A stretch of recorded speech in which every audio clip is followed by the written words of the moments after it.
My name is George Finley, as I said, not Coney, and I have been in this town off and on as part-time and full-time resident for 79 years. My grandfather came down to this area I never met, to the Soundview area when it was first being developed. He was a sergeant in the Hartford Police Department. Came down here in the early 1900s. He emigrated from Ireland in the 1880s.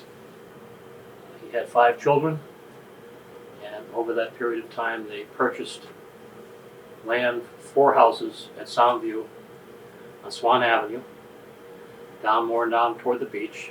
And over time they also purchased a land on 156 that became a gas station, which is the current gas station now. It was a huge wooden structure that my father worked in as a kid, as a teenager there. And when I was growing up, it was leased out to a gentleman who ran it as a gas station. And we don't ask how he got the gas station or how long they had it, but it was part of the Finley family at Soundview. And again, my grandfather died in the early 1930s, but I heard all the stories from uncles and my father about Soundview, and it was the best beach on the Sound. It was just being developed.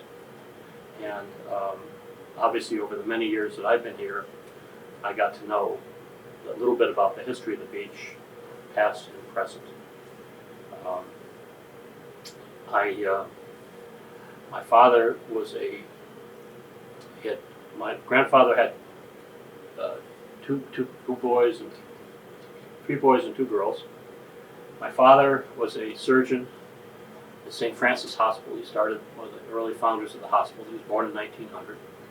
And my uncle was born in 1890. He was a dentist, Francis Finley.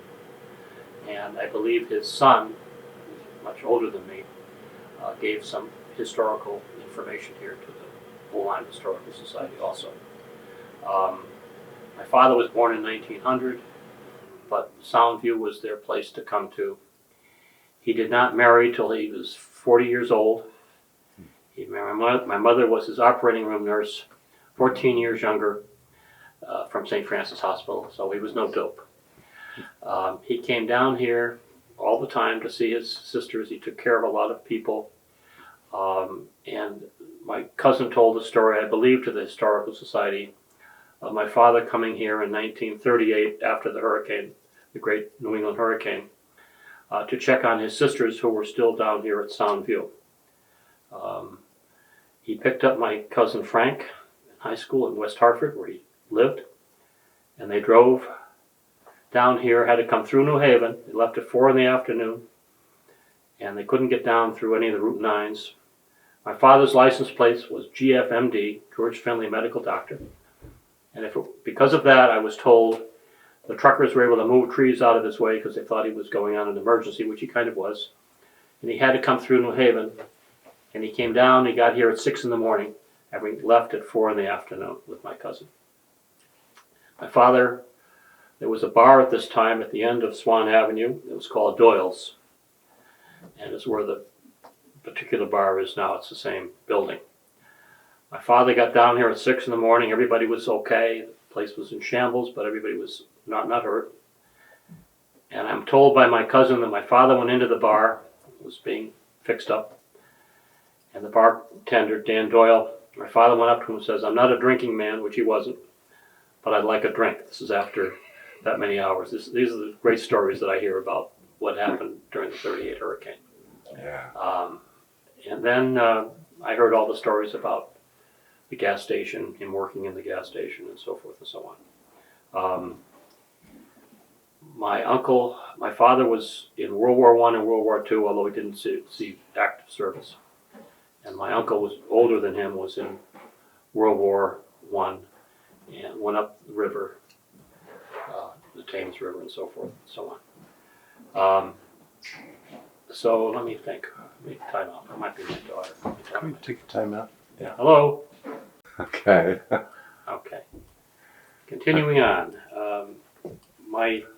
With the Soundview, I heard many things about Soundview over the years from my father, my uncle, and what a wonderful beach it was. And as my father was growing up on Swan Avenue, they had neighbors, for example, were very close to them, and their name was Tambusi. Mm-hmm. And they were from Windsor Locks.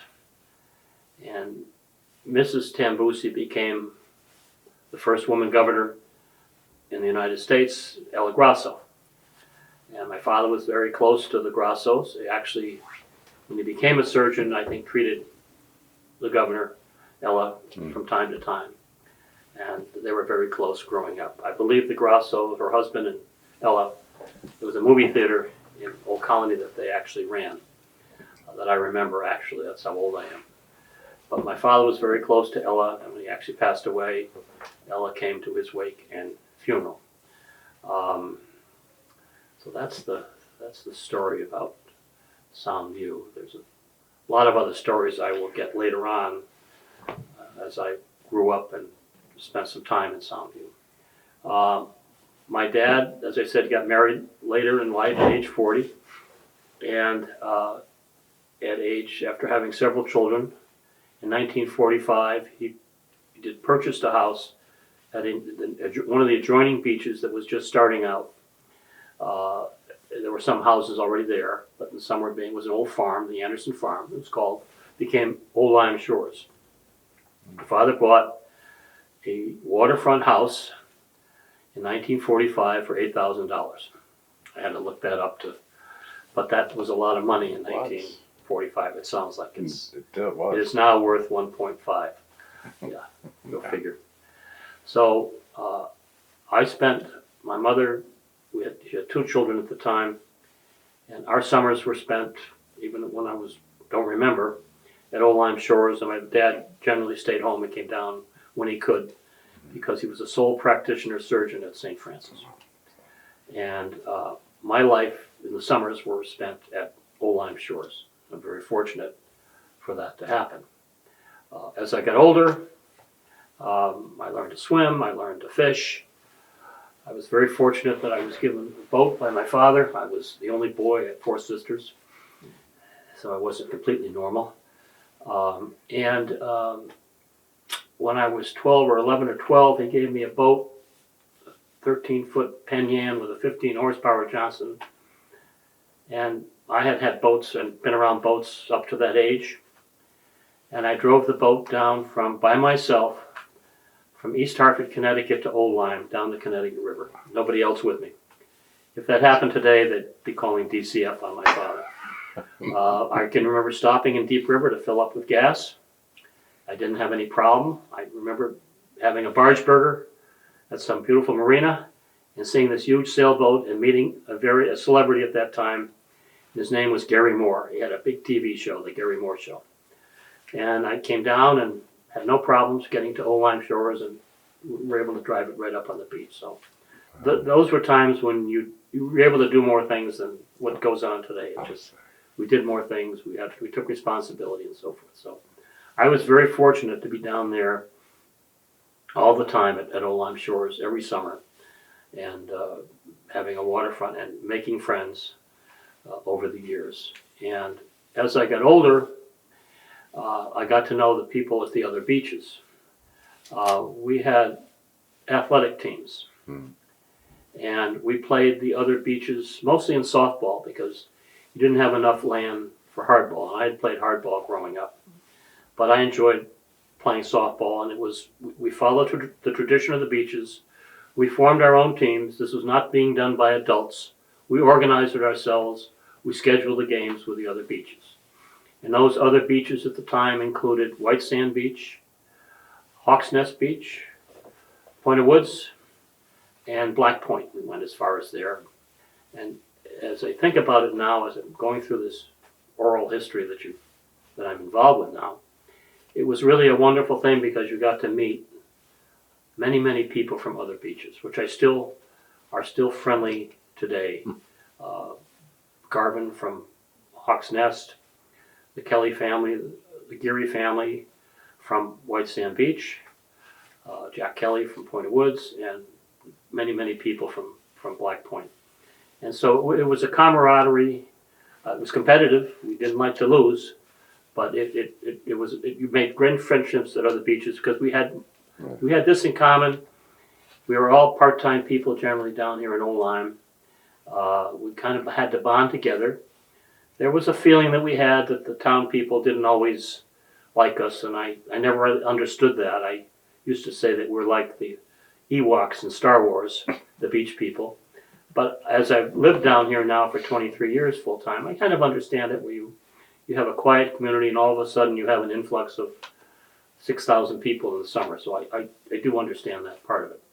But we had wonderful times. Life was simple. We did it ourselves, and we made great friendships. And everybody was included on it. If you came down to rent or you were year round and you wanted to play ball, you were put on the team. And that was kind of my job during the time I was there. And I was just thinking this morning, I have many friends, my best man, and people are still friends for life because of this. I remember putting one person on the team, and his father had a house from Long Meadow. His father was a dentist. He was 2 years younger than me. He was a good ball player. And I remember playing second base, and I've forgotten. I just read that he's now a United States Senator from Vermont. Peter Welch, his name is. And interesting how things like that evolve and say, yeah, he played ball. He was all, he was no hit all field. Anyway, so we had a lot of fun, and it was competitive, but it was good. But we organized it ourselves. There were no parents involved. We went to the games and so forth and so on. And on that subject, White Sand Beach had good athletes, and I started when I was probably 10 or 11 playing for the team. And I went over there, and they had this girl playing third base for White Sand Beach. And I didn't know her, and I slid into her. Shouldn't have had, but I had spikes on. You didn't have spikes when you played softball, but I had played hardball, and I had them anyway. And I slid into her and kind of cut her foot a little bit. Well, maybe more than a little bit. She was the same age as I was. I was 11, small for my age. And she proceeded to beat me up in front of all the boys. She was the only girl on that team because she was a very good athlete. That woman, I thought it would go away, being beat up and having to hear about it. There's still people at the beach that remember it. My shrink said it would go away after so many years. It hadn't. And that woman became my wife subsequently. I knew you were leading there somehow. Yeah. So that's the story of White Sand Beach and playing all the other beaches. And great friendships evolved from that. What else can we talk about? Okay. As I got older, again, being here every summer was important. In our family, we worked. We weren't dilettantes. It was great to have the boat. We water skied. We had wonderful times, but we had to work. I cut lawns, and I would bicycle over to Soundview to O'Connor's Pharmacy, which is something out of Central Casting, and pick up the newspapers that I would deliver to the people at Old Lyme Shores. And I had to get about 6 different newspapers because they were from Springfield, they were from Boston, they were from New York, Hartford, The Day, and try to remember that. And of course I would pick up the donuts from the donut shop on the way home. And that was a wonderful time and things. When I became 15 or 16, I got a job at the Old Lyme Beach Club in the kitchen. Food was so good I would have done it for free. But I walked over from Old Lyme Shores to the Old Lyme Beach Club and met many people from town. That was kind of the beginning of being a beach person to meeting townspeople. And to this day, there was a lifeguard there, and I looked at that. That's a pretty good job, I thought. And then subsequently, I worked for the town crew in Old Lyme when I was 16. Very hard job. You were signing the sides of the roads. There were no machines then in the heat of the summer. The boss for that was a gentleman by the name of Bill Tooker. His nickname, related to Judy Tooker, his nickname was Wild Bill from Whippoorwill. And he was Wild Bill from Whippoorwill. That was a fun job. I mean, it was hard. And then I got my lifeguard license over the winter, and I applied for a lifeguard job at the town of Old Lyme and was hired to be a lifeguard at Haynes Park at Rogers Lake. And I enjoyed that. And then halfway through the season, a lifeguard at the town beach at White Sand Beach, quit or whatever, and I was brought up there to do it. In doing so, I got to meet, I was right under there was no Parks and Rec person like there is today. I dealt directly with the first selectman. I remember Pop Gould, his name, and Merle Bugby were my bosses, so if I had any issues, I would deal with them. It was 7 days a week, 9 to 6. And you got there and you raked the beach the first thing in the morning. It was being in the sun all day. No wonder I have any skin left. But it was fun. I got to meet the townspeople because it was the town beach that I was in charge of. We had a gentleman in the parking lot who checked the cars to make sure they had stickers, and it was a great part of my life. Being that was my real introduction to town people, and there's still people that I know and remember from those days. Luckily, I never had any people in real trouble. I had to pull out a few people. I was a good swimmer. I swam every morning, and Mr. Bugby gave me a surfboard just in case I needed to get out, way out, which I did use. And it was enjoyable. I got to see the woman that became my wife more often. She tortured me then. And so it was very good to do that. At one incident, not at White Sand, I was called up after work to Rogers Lake, where a young boy had drowned in the middle of the lake, not at Haynes Park. We were called up to drag for his body, and I was probably 18 or 19 at the time. And with grappling hooks, no divers then. It was deep, the water was 30, 40 feet deep. And all I can say, God, I hope it's not me that connects. And of course I had to connect with him and pull the young boys. He was 15 years old. I brought him up from the bottom. I can still see his parents on the shore. He was from New Haven. I know his name, I know how old he was. And rigor mortis had set in and so forth. And I'm holding his arm and dragging him, and somebody rowed the boat in. That was a wake-up call to being a lifeguard, because we never had, the water generally was pretty shallow along the beaches, but you never know. It's a difficult moment. When I became 21, I finished the lifeguard business. We were still playing ball against all this. It morphed into basketball and baseball. And I became a constable for the town of Old Lyme. I was friendly with the resident trooper, Leslie Williams, who lived at Rogers Lake. And I was not a big person. I was about 138 pounds, maybe. But they needed constables, and you went from one beach to the other. Ella Grosso, by the way, had moved over with her husband, Tom, to White Sand Beach and owned a house over there. So I did get to know her fairly well, and her husband. I had most of the beaches I had, mostly was Old Colony Beach and Soundview, which was difficult. It was... What year would this have been? This was 21, 1945, what is that? 70s? Yeah. Yeah, 70, 60s. Let me see, I was born in 45, so. 66. Yeah, 60s, yeah, I hadn't quite graduated. I was at Holy Cross College at the time.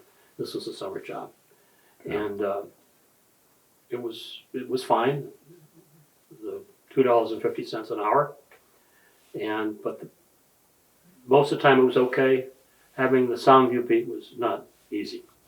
There were 5 or 6 bars there at the time. It was, they had some gangs that came down from New Britain, Earls, and I forgot the other name, but they were tough gangs, big guys. And there were several times that they almost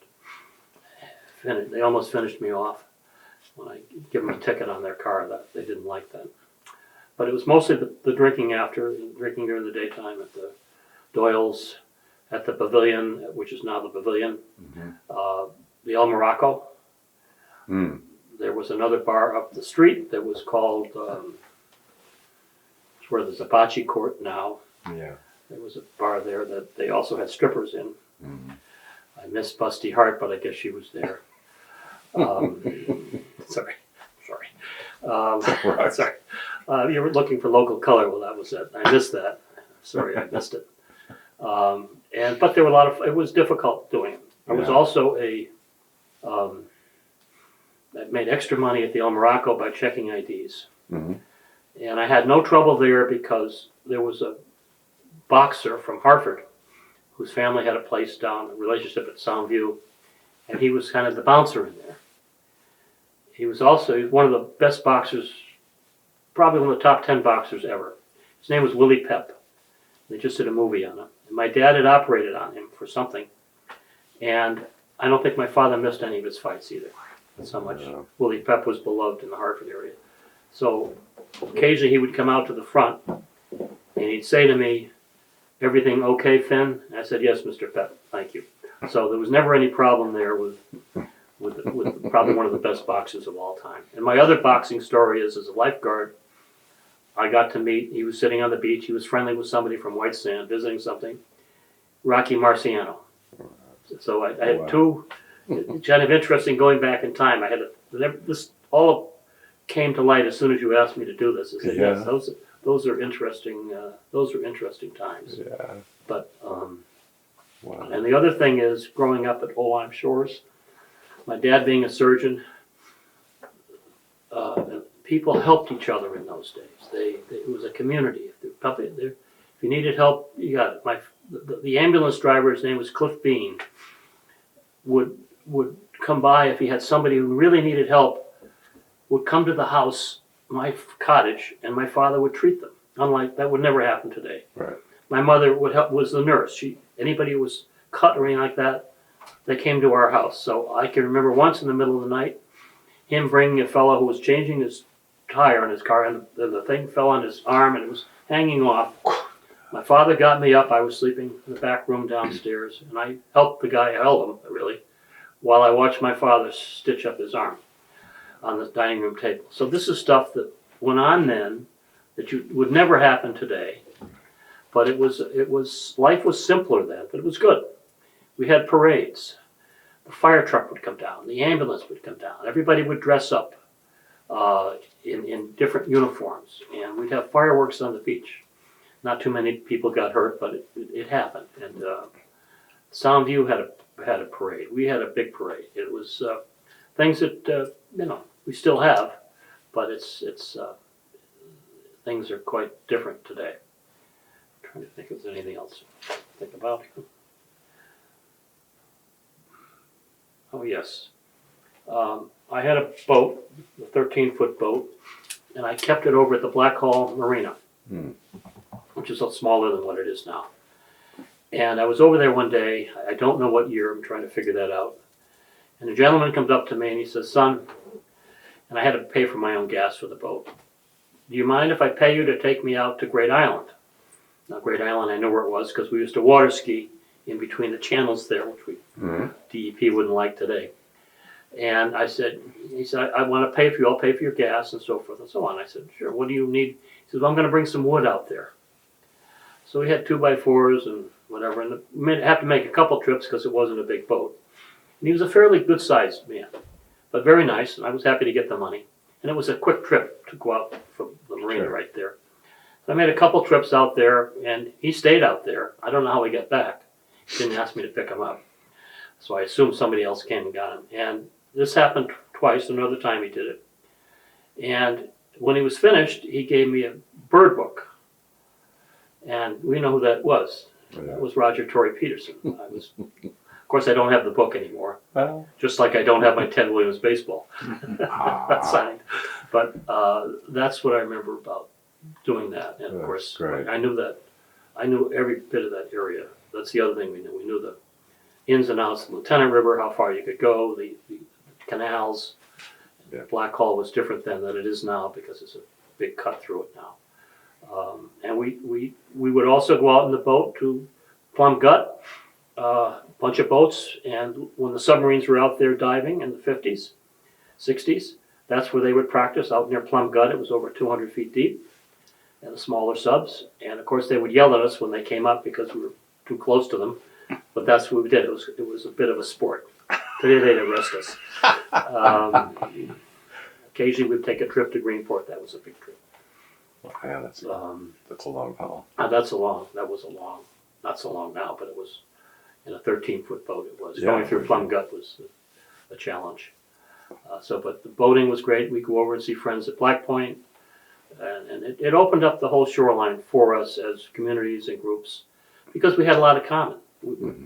Some of us were from the same towns at home, and that would be mostly, it would be Springfield, it would be Hartford, it would be New Britain, Weathersfield, and those are the towns that generally people came down to the beaches from, second houses. And people were here 8 weeks a year, and that was about it. The storms, I do remember several storms, but I remember one in particular. And I have some pictures here for you of the house at the 38 hurricane. Wow. The house that we didn't own then, we didn't own it until 45, but what the hurricane did to it. And I have pictures of the house that I can remember the storm because I was 9 years old. And we had to go out by boat. August 31st of 1954, Hurricane Carol, which had winds over 130, 140 miles, a Category 3 hurricane today. And my mother was 9 months pregnant, my baby sister Katie, and we went out by boat during that hurricane. And there was a large raft, a wooden raft on front of the beach, which came later, we were out of there, came into the house and we had two porches, a lower porch and an upper porch, went right into the living room, and the upper porch came right down. I have a picture of that. It was on the front page of the Hartford Courant. So we were out of there at that point. Needless to say, the water went halfway up the street. Wow. It was I'll never forget that hurricane. Yeah, the state did an aerial survey in 36. So Yes. it was a shock to me to see the familiar beaches up and down the shoreline, just filled with houses right up to the water 2 years before the hurricane.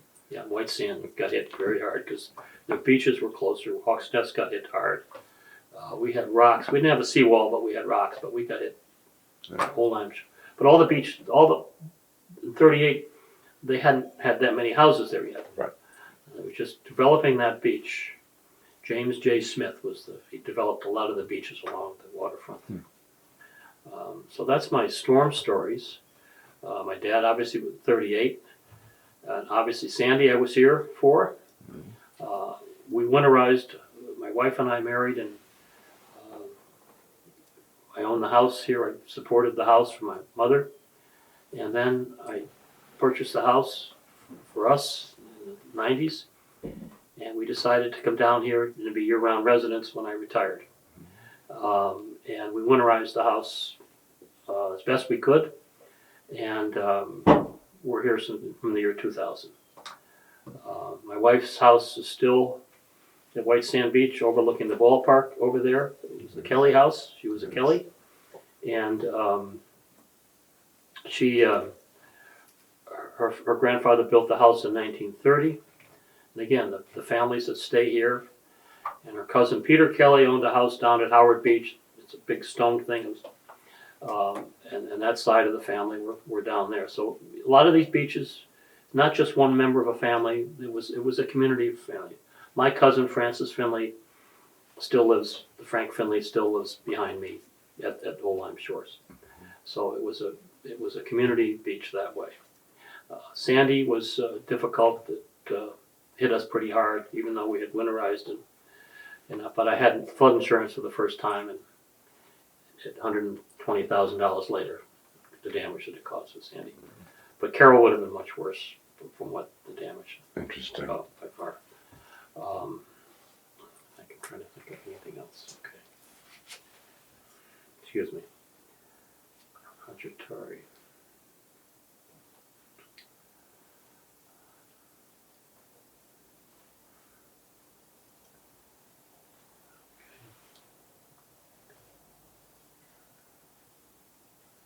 I'm deferring to your list. I'm trying to think that I haven't missed anything. I probably have, but no, I think I've covered everything other than my daughter is now living in White Sand Beach and keeping the tradition going. Keep the tradition alive, yeah. And we will hopefully keep the tradition going at Old Lyme Shores. And I have also become involved, this is what I want to add on, feeling a duty. I've been involved in, after I was a teacher, I taught at a Catholic school, I taught high school and college sciences. I did my master's thesis because of being down here on an estuary. So I was very happy to do that. And this is in 1970 before this ecology stuff even hit it. Yeah. It was just starting to get going, and I enjoyed that. And then I taught for 15 years at St. Thomas Seminary High School and College, where I'd gone to high school. And then I went to Holy Cross College. It was pre-dental. I got into dental school. I did not choose dental school. I chose to teach for 15 years, and then I went into business. We closed the seminary, and then I went into business with my wife's cousin, Peter Kelly, and been into business and politics. He was finance chairman of the Democratic Party, and that's when I opened up the office in Chicago, and there we did business out west. Yeah. And it was one wonderful experience for a while. Politics just can go so far. We did fundraisers at our house at Old Lyme Shores. Christophe has been a friend of mine since he went to Providence and I went to Holy Cross. And my wife and I did a fundraiser for John Glenn, Nice. who was wonderful. It was the best thing we did at our beach house. And then he went to Saybrook for another one. He flew into Groton. I picked him up. He flew in his own plane with his wife, Annie, I think her name was.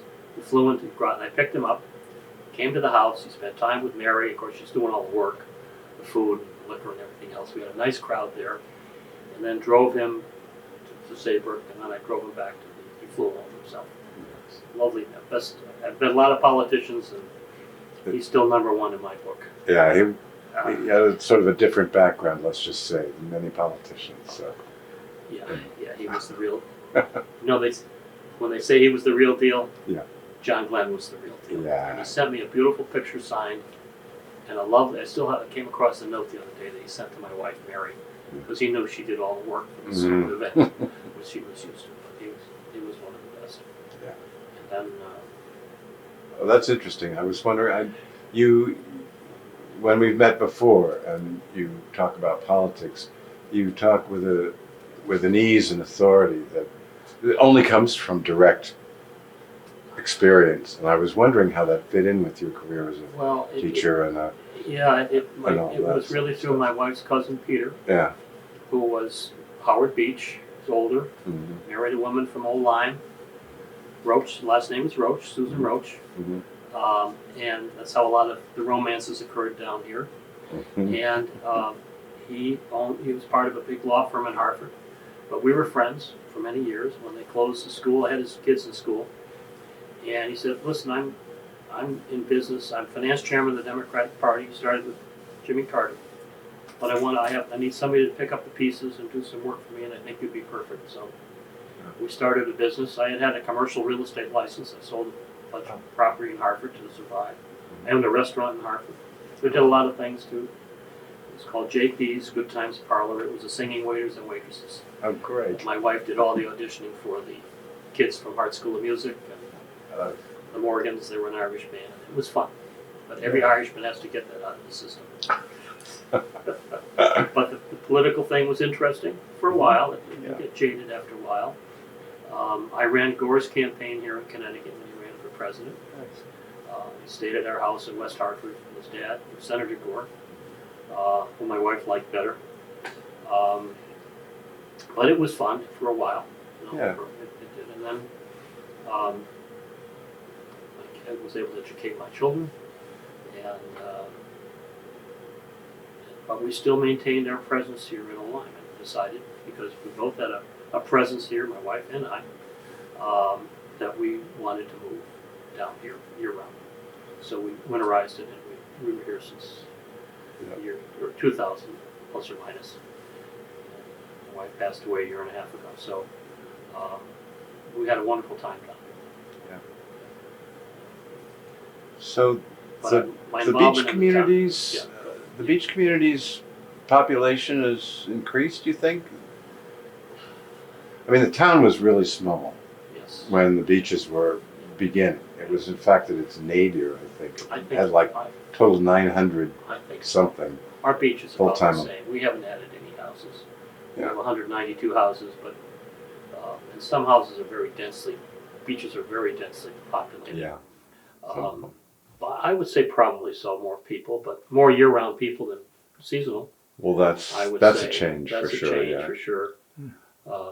But the beaches do pay 38% of the taxes in town too. People Wow. don't realize that. We have no Wow. real industries. We're a green belt here. Yeah. And I understand that. I also became involved in, because of my Democratic leanings, went on the Democratic Town Committee. And then I was appointed, I'm elected to the Board of Assessment Appeals. I'm chairman of that now. Mm. And I'm on the Harbor Commission, which I enjoy because I do know the Sound and Yeah.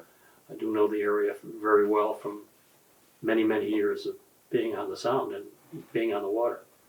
And I feel it's important that we give back, and I've been trying to get more beach people involved but a lot of times they're just here for 10 weeks, so.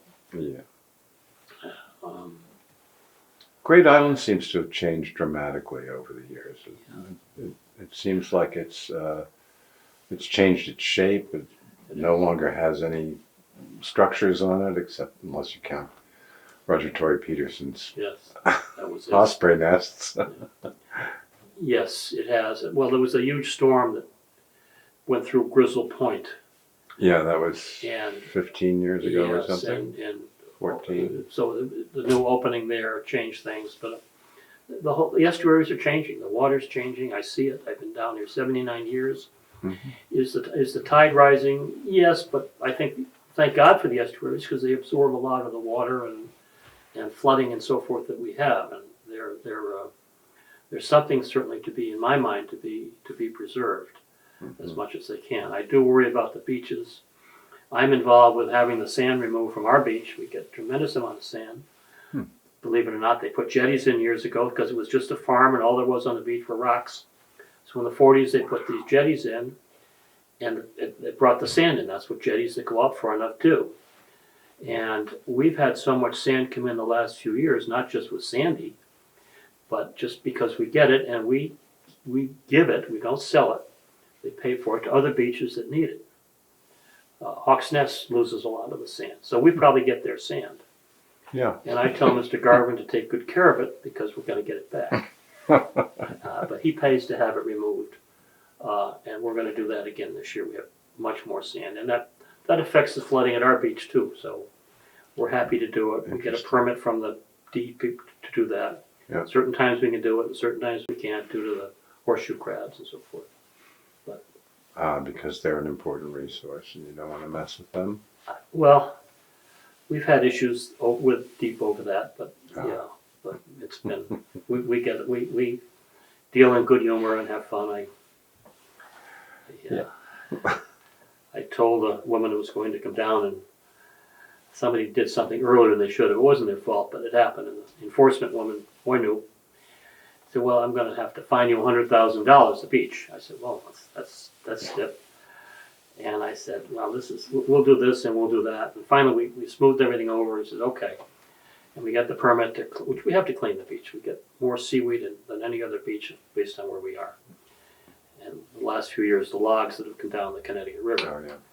Oh, yeah. So I said, I'd like to invite you to a beach picnic that we have every year in May. Thanking you very much. Oh, that's very nice. And I said, well, he said, what do you eat? I said, well, we start out with the baby seals that we catch.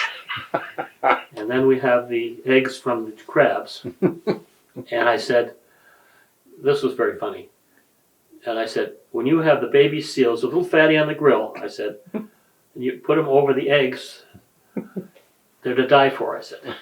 When I said to die for, she begins to rub her Glock, the gun she was carrying on her side. She got it. So it was a very funny moment. But it's kind of how I dealt with things with humor. Yeah. Not always appropriate, but she got it, thank God. She didn't shoot me. And That's a good merciful. thing. That's a good thing. But yes, everybody has issues, and I I knew the fellow that started, I met him in politics, Doug Costello, that started the EPA under Jimmy Carter, and he was from Vermont.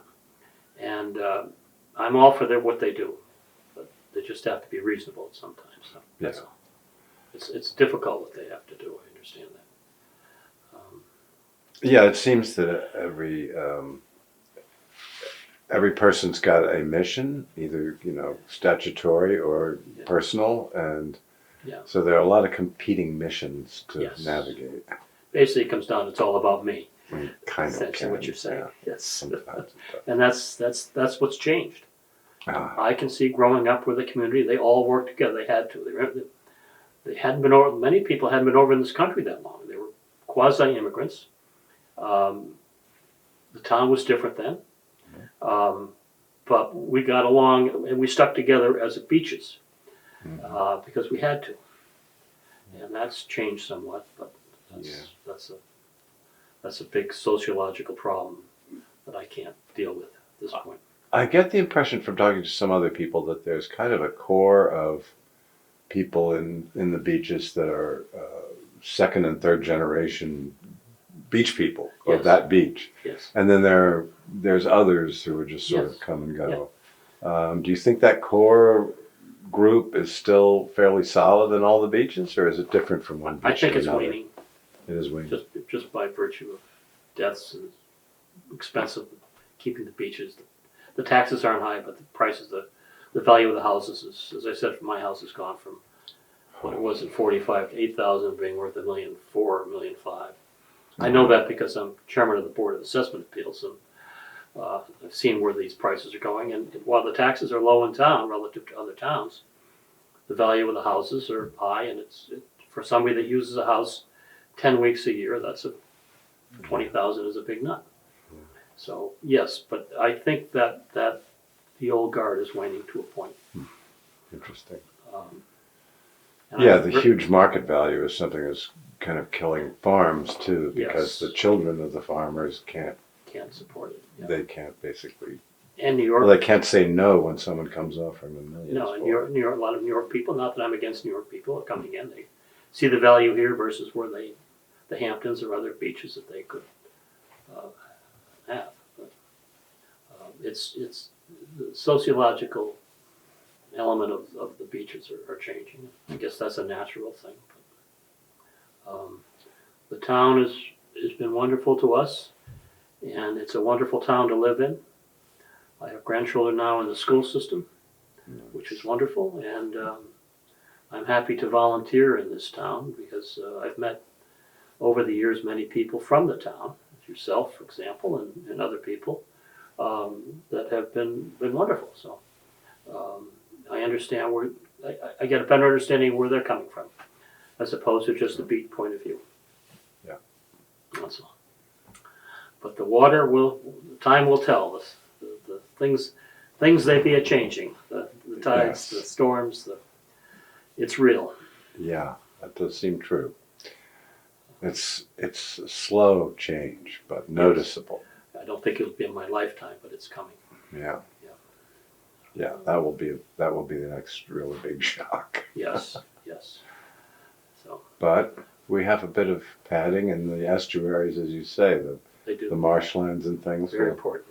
Will help ease the blow as it comes. Yes. For a while. Yes. Yeah. Yes. That's true.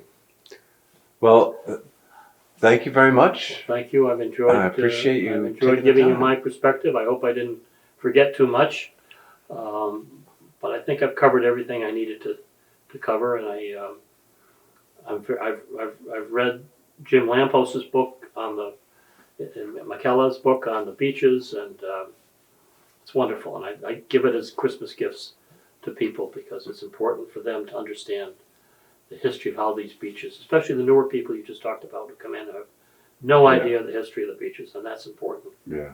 History is important. Yeah. And as I said, the understanding of oral history is really important because a lot of things are not documented. Right. Yeah, the details are important to understand something, and they get lost in do get lost in the documentary record. Yes, very much so. But I've always had a good relationship with the select people here. Tim Griswold, I knew him growing up with Merle Bugby and McCarthy, and I got to know them, and they always treated us with respect. So, Yeah. But it's a difficult thing in all these towns, Yeah. beach towns that have Huron and summer people. Right.